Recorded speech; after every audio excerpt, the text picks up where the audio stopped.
Testing, testing.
Testing.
Welcome to American History with Alexander and Scotty. Yay!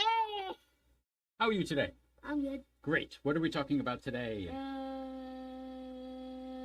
Liberty's Kids? Yeah. Yeah, we're going to see episode 3 today. First Continental Congress. This Ex- is what the first episode is going to be. Exactly, the First Continental Congress. So we are basically dealing in 1774 right now. The Boston Tea Party was in December of 73, so right before Christmas time, like 10 days before Christmas. So they all had a great time. But then the Intolerable Acts come down onto Boston and the other colonies. So the Intolerable Acts, the Coercive Acts, even to give it a worse name, they basically started to percolate throughout Boston there in 74. So much so that in June of 74, way down south in the House of Burgesses of Virginia, which is the largest colony by far, it's like 1/5 of the whole landmass is Virginia, they decide to have a day of fasting, humiliation, and prayer. I do not pray.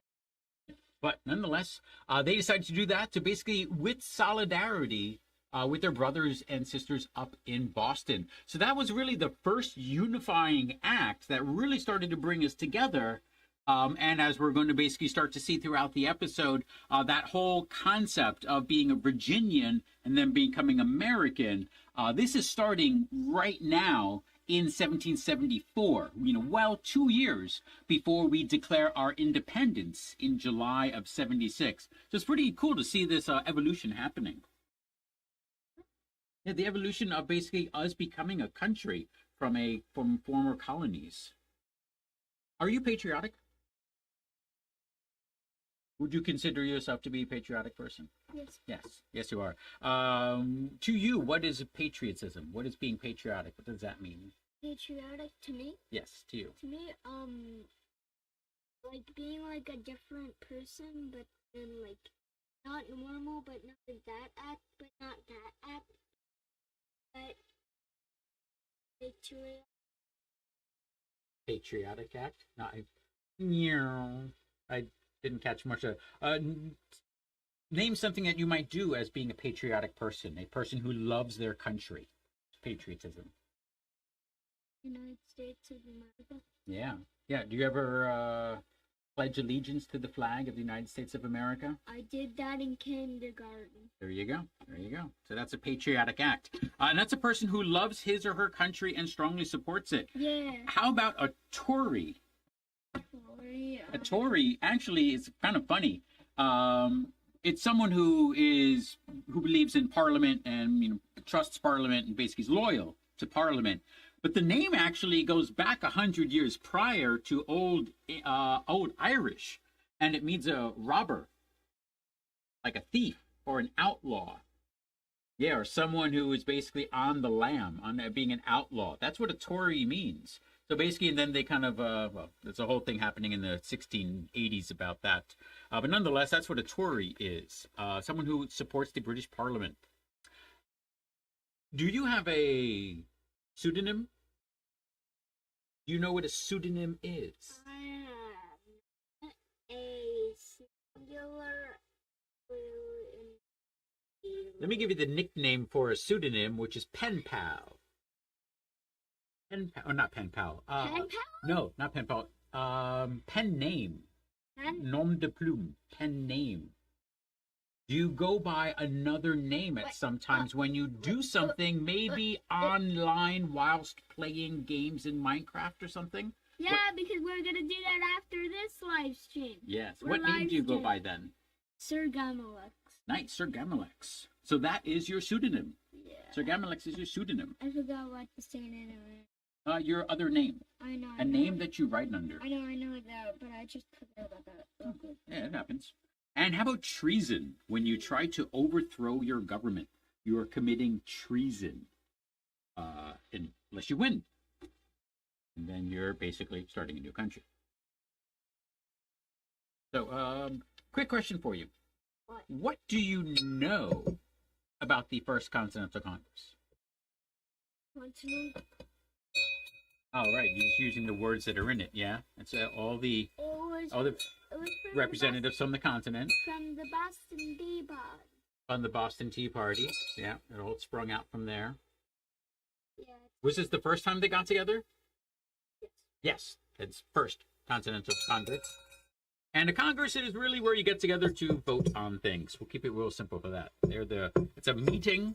I'm the judge. Or are you doing voting? I'm the judge. Oh, we didn't get that far yet. The judiciary? At this point, there were no judges because, well, major crimes, if you were, charged with the major crime, you're sent back to England because they deemed some of the courts in the colonies, especially up in Boston, they deemed them to be unfair. Even after John Adams got the British soldiers acquitted of the charge of attempted murder and murder during the Boston Massacre. Do you remember the Boston Massacre? Yeah. Where did the Boston Massacre happen? Boston. Thank you, sir. Thank you, sir. And what do you want to learn about the First Continental Congress? Right there. What would you like to learn? This is your KWL sections. What do you want to learn about today's episode? I need more than that. A nice retort, but again, something less repetitious. Okay, technically you are less repetitious. So let me guess that you just really want to know all about the First Continental Congress. Isn't that it? You just want to know everything about it. That's really it, right? Right? Okay. That's funny that I'm like, I'm glad that you got that out of your system. Yeah, you've been holding that back all weekend. So, yeah, I'm glad that finally happened. So let's get on to the episode. We're going to place down a countdown timer for you, just so you can watch along with us without actually watching along with us. And we are live, so please, if you have not checked out our chats, this is the live tutoring session. All throughout, we accept your questions. We'll feed them on into our commentary as we continue. And please, if you have not already gone through the paperwork, please do so. Write down what you want to know, and later on we will fill in what you have learned, as well as the 10 questions. Any parting words?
What do you think about the episode?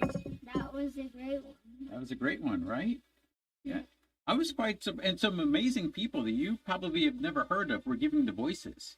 You know who Billy Crystal is? No. Didn't think so. Annette Bening? No. Michael Douglas? No. But still, they were in there. It's pretty cool. I like the quality names behind them. Oh, and did you catch What? John Adams giving fake news? Oh, yes. Wasn't that weird? He was talking with his cousin Sam and saying, maybe I'll tell them they're firing cannons or they're aiming cannons at steeples, church steeples. And Sam, of all people, was like, no. You're getting pretty extreme there. Don't go and do that. It's firing up the, people's core beliefs. And no. Wait. Stop that. And then what does John Adams do when he gets to the First Continental Congress?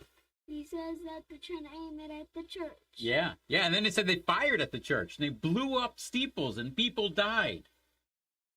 He didn't notice the other guy in the room writing it all down. Yeah, John, we know you said it. We know it. He gave us fake news, John Adams. He gave us fake news. Thank you to his wife for being honest. Like, no, they didn't blow up any church steeples. Don't know what you're talking about.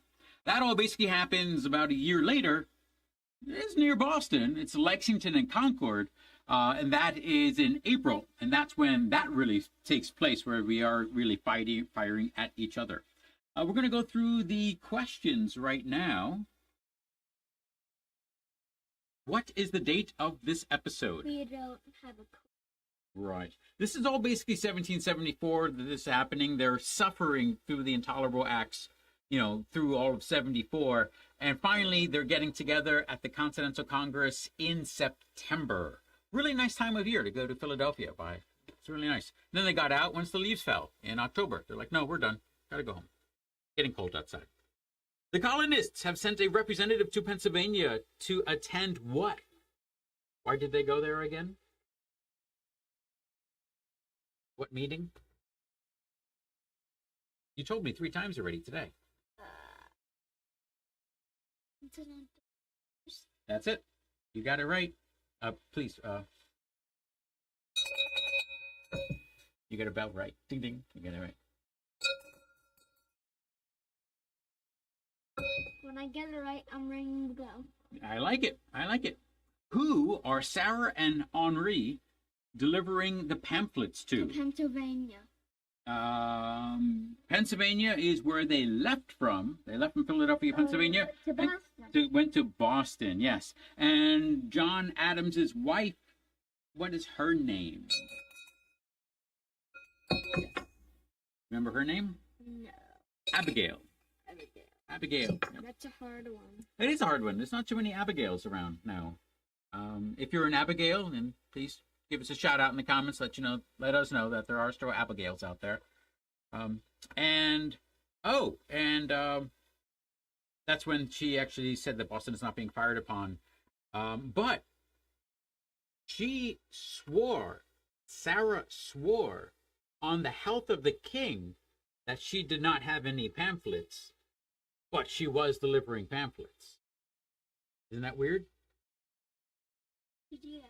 I don't know if she kind of gave that little, I swear in the health of the king, basically saying, I really don't care if the king dies because I'm no longer a monarchist. But she is. She's a British subject. She's playing that role of it all, being loyal to the king.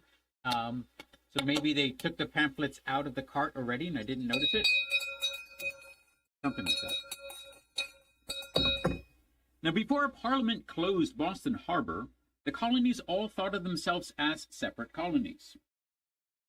What do they think now? What is the one word that we are uniting under? A new country called?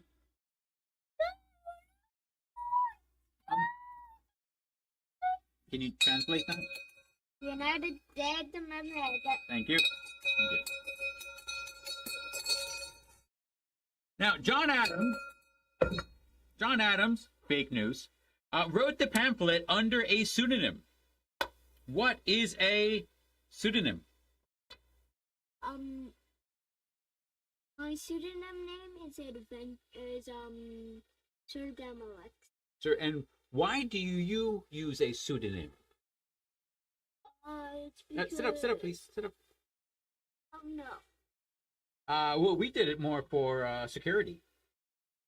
Oh, yeah. Yes. Yeah, it helps, and the reason why they did it back then too. Yeah, I think it helps for my Gmail account too. Exactly. Yeah, you don't want to give too much information, then hackers start doing their thing. And basically, John Adams is not too much worried about that, but he was worried about being prejudged.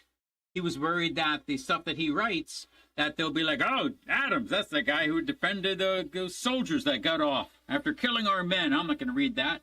So they didn't want prejudgment. He basically said the words are the most important thing. Read the words, read the arguments, understand what it is. Believe me, even when I'm giving you fake news, steeples are being blown off by cannonballs in Boston as we speak. Yeah, I'm not going to let that go. John Adams, you let me down, John. You let me down.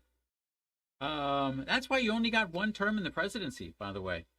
Yeah, and probably why Alexander Hamilton really didn't take a fancy to you. Probably because of you and your fake news. Oh, and then you go on and create the Alien and Sedition Acts later on, basically punishing people for, dare I say it, fake news. Huh. Okay, more on him later on. We'll have fun with that. What was the original purpose of the First Continental Congress? Why did they get together? The Boston Tea Party. Boston Tea Party, exactly. Yeah, we wanted to make up with Great Britain. We basically said, hey, yeah, things gotten kind of hot. Can we take it down a notch? Let's get together and talk about this and try to, soothe things over. That's the original purpose for it all. Hand of cup. There you go, hand of cup. Oh, shit, fell out. Now, when James was explaining what happened at the First Continental Congress, he said that there were two main groups of people. One group wanted Parliament to do something, really to take back the Intolerable Acts, to repeal the Intolerable Acts, and because that's really what the Parliament has done for every single act that they gave us. The Stamp Act, the Sugar Acts, the Townsend Acts. Basically, we rebelled, and then they repealed it. So we wanted them to repeal the coercive or intolerable acts. And the other part basically wanted just like, hey, we're loyal royal subjects. Can we really stop all this? Help us out, work with us. But the whole real problem, going back to the very beginning, the original sin was that Parliament never taxed us in the history of the colony of Virginia from 1607 up until 1765. They never taxed us. We taxed ourselves, and we took care of ourselves. And so if they can tax us without us having a member in Parliament over in London, which is something guaranteed to us under the British Constitution, so our rights were not being upheld by our government. This is the real original reason why we rebelled. What's that? What? Shirt? Bell? No. What? Rebel. I'm repeating you. Ah, you're rebelled? Okay, it's young Latin scholar here. He's repeating what I'm saying. Thank you. Now, who won the debate at the First Continental Congress? Yeah, no, we don't have a question. The moderates. They won, if someone can won. But I think the more radicals won because there was a second Continental Congress. What? And so if the moderates won, there really wouldn't have been a second. But then again, the second came because church bells were being blown open. Well, lanterns were being hung out in church spires before houses were being blown open over in Lexington and Concord. Quick question for you. As we go through our some of our discussion questions, what did you learn in this episode? Yeah, something new that you just got after watching this, besides John Adams' fake news. What else did you learn?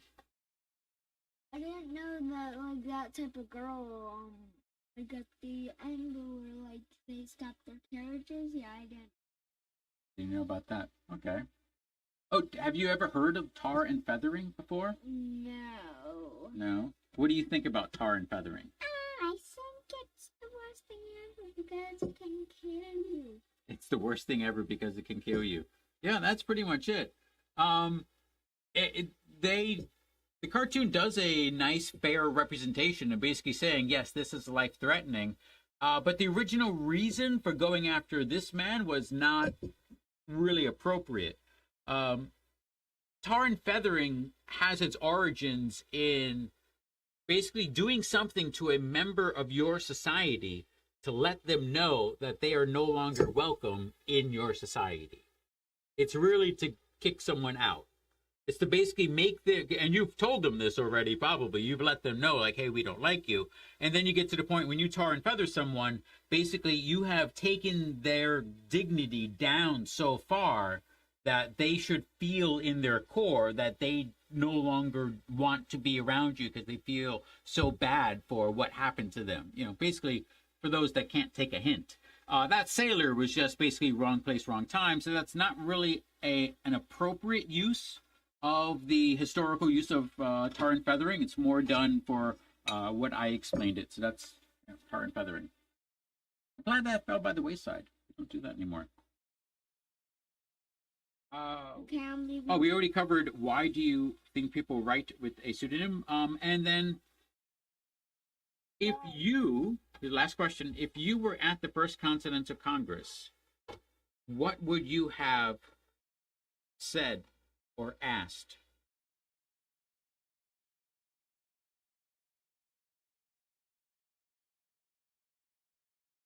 I would say just don't tax us again.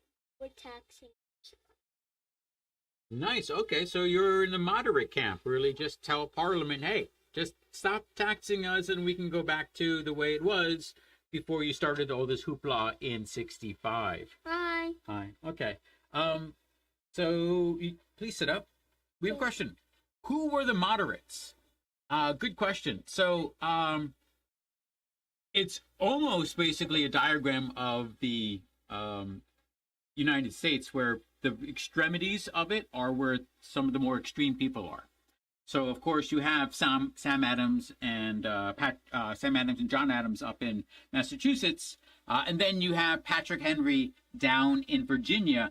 These are the more extreme elements, and then the moderates are really in the middle, metaphorically and physically, in Philadelphia, as well as New York. With Dwayne and Jay there. So New York is actually split 50-50 when it comes to the moderate and extremities, but we won't get into New York right now. It's not their day to shine. But interestingly enough, the moderates are in the middle of the country. Oh, and that's it for our questions. Bye. So, yeah, I guess you're keen to get out of here, right? Yeah, bye. Yeah, okay. Bye. What? The green screen. There you go. Okay. Thank you very much for joining. We'll do this again soon. Bye. Close up. Too close. Is that too close? Yes, it was.